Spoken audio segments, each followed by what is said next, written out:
The massive open online courses, the MOOCS Visioning Workshop. Some of the workshop participants shared their insights.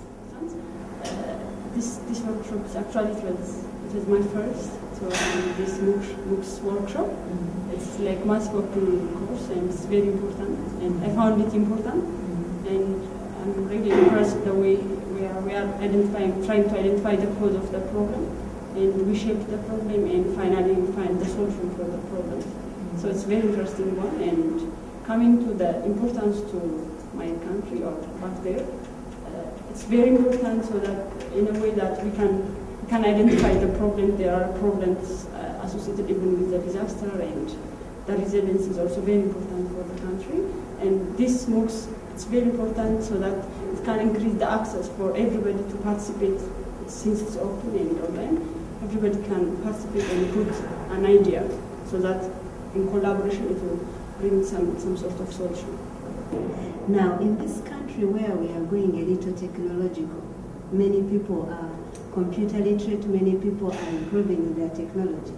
I think it is a point at which people can use the technology to be able to learn or relearn or obtain new insights. We are getting more busier. We are in an era where women are also emancipated, so they are also working. So there's a lot of being busy. Sitting at the same place is not that easy at a job. So then an online course becomes a bit easier and accessible to increase who you are, to understand more. So it becomes an easy thing for somebody to access, other than the traditional one of being in class and being taught. Then personally, what I've learned, the identifying and defining the problem specifically. I remember when we were stating the problem statement, I kind of were more general. When they brought it more specific, then finding solutions also becomes a little easier, and it becomes more relevant to us. And I learned that brainstorming. Most times when they would ask me to brainstorm, I would think and think. Now I notice the moment you say something, you never know what a solution it is, because sometimes we're in fear if I say what is not right. But the encouragement that say whatever comes to your mind, you find that actually the solution to your problem has always been with you, but you had never known that it exists.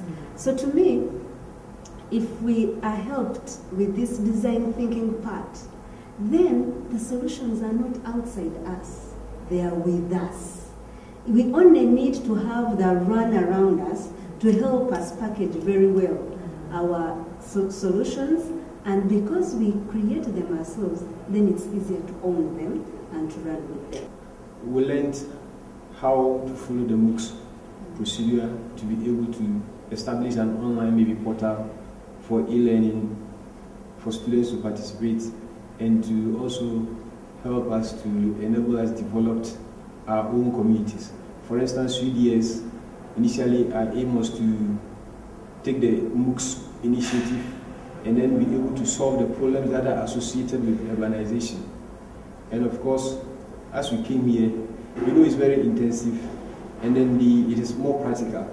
So as you go through all those practical procedures, when you go back and you want to train people to help you to achieve those aims, it becomes so easy for you because you also pass them through the practical issues, and they end up understanding what they are supposed to do better than maybe trying to think of a theoretical kind of thing and trying to imagine it in their heads what they are supposed to do.